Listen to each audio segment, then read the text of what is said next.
Привет, друзья, с вами Алекс, из Чили. Сегодня мы посетим завод по переработке рыбопродукции в Кальбука.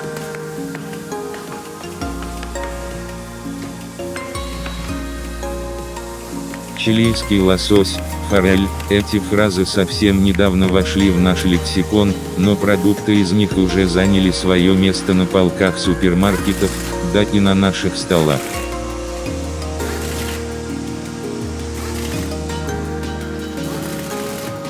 Так что же нам ждать от этих продуктов, можно ли доверять их качеству, ведь еще совсем недавно россельхознадзором были выявлены проблемы с продуктами куда более традиционных, да и близких к нам стран.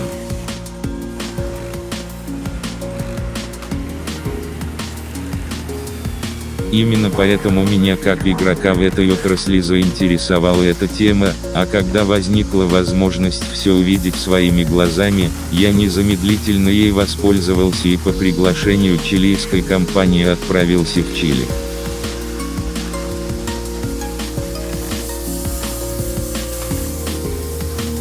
Особенно привлекла возможность увидеть весь цикл производства выращенного лосося, ведь одно дело читать о продуктах в рекламных проспектах, а совсем другое увидеть всю технологию, воочию убедиться, сколько внимания уделяется качеству, санитарии и тому подобным важным вещам.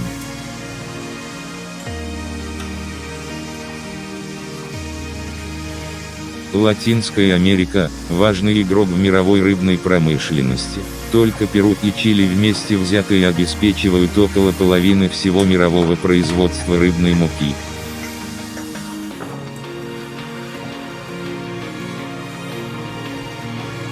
В рыболовных зонах региона распределяются значительные запасы рыб.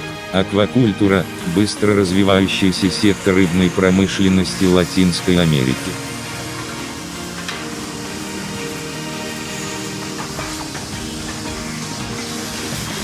Чили – второй по величине мировой производитель фермерского атлантического лосося.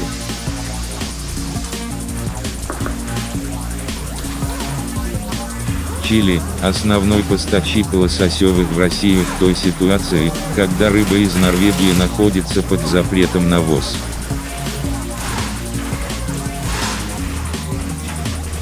История выращивания лососевых в Чили началась в годах на основе норвежской модели.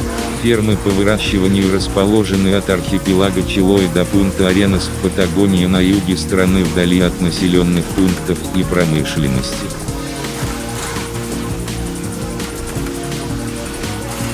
Развитие рыбы происходит за 18-24 месяца в два этапа: развитие малька в пресноводном водоеме и интенсивное выращивание всадкой в морской воде. Инкубатория, фермы, предприятия по производству корма и переработке рыбы сертифицированы по международным системам управления качеством и находятся под контролем государственных ветеринарных специалистов.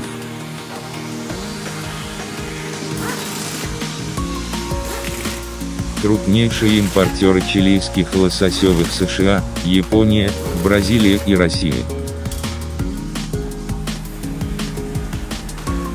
Чили обладает мощной и современной рыбной промышленностью. Большая часть выловленной рыбы перерабатывается в рыбную муку, которая идет на экспорт в качестве удобрения или кормов.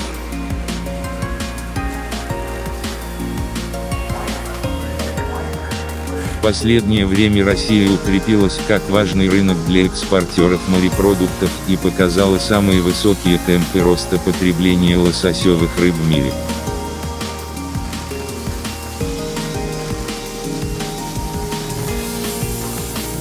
На увеличение потребления семги и форели оказали влияние такие факторы, как экономическое развитие страны, более открытая торговая политика России, которую наблюдается в последние 2 десятилетия, увеличение дохода на душу населения и модернизация системы дистрибуции, в частности, рост числа супермаркетов.